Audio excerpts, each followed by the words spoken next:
Dr. Paulo Vaz, boa tarde. Eu gostava de começar por lhe perguntar qual é a importância da indústria seguradora no contexto empresarial, a nível nacional, obviamente. Eu acho que a importância é enorme, é cada vez maior até.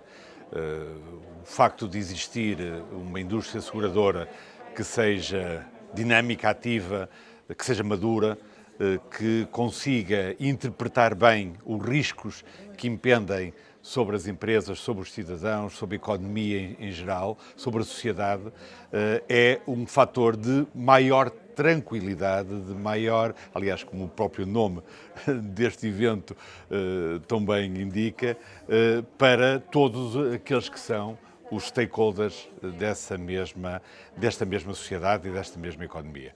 Porque vivemos um contexto que é um contexto de permanente mudança, de mudança acelerada e cada vez mais imprevisível. Nós estamos confrontados com riscos que não imaginávamos, alguns que não dávamos sequer importância e que de repente nos aparecem da forma mais imprevista e às vezes com o maior impacto que se possa imaginar. Foi o caso de uma pandemia, é o caso agora da guerra no leste europeu. Tudo isto acaba por dar essa relevância acrescida a uma indústria seguradora que, naturalmente, vai procurar serenar, vai mitigar esses mesmos riscos para que as pessoas possam fazer a sua vida tão normal quanto possível. E de que forma é que as empresas podem pensar maior? Eu acho que as empresas podem pensar maior de várias maneiras. É evidente que há um problema de escala naquilo que é o tecido empresarial português. Nós temos pequenas e médias empresas, muitas pequenas e médias empresas, 95% do tecido empresarial português é constituído por pequenas e médias empresas, o que também não é muito diferente daquilo que existe um pouco por todo o mundo, mas estamos claramente abaixo daquilo que é esse limiar, porque precisamos também de ter empresas maiores, empresas que tenham uma capacidade de crescimento e isso, infelizmente, não tem acontecido em Portugal, porque os contextos não têm sido necessariamente estimulantes para que essas empresas ganhem essa escala. E, portanto, em primeiro lugar, as empresas têm que encontrar um contexto que seja amigável aos negócios, a esse crescimento. Isso depende muito de quem naturalmente nos governa, de quem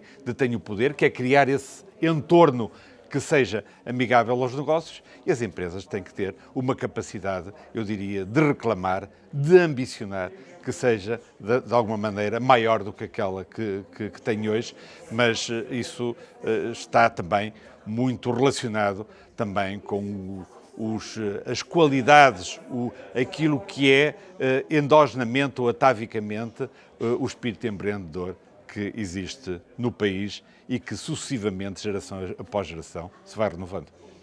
E quais são os grandes desafios com que as PMEs se enfrentam na atualidade? Hoje eu diria que são desafios absolutamente gigantescos. Eu diria que são desafios muito maiores do que eram há 10 anos atrás e do que são, eventualmente, ou até do que eram esses desafios há um ano atrás, em plena pandemia.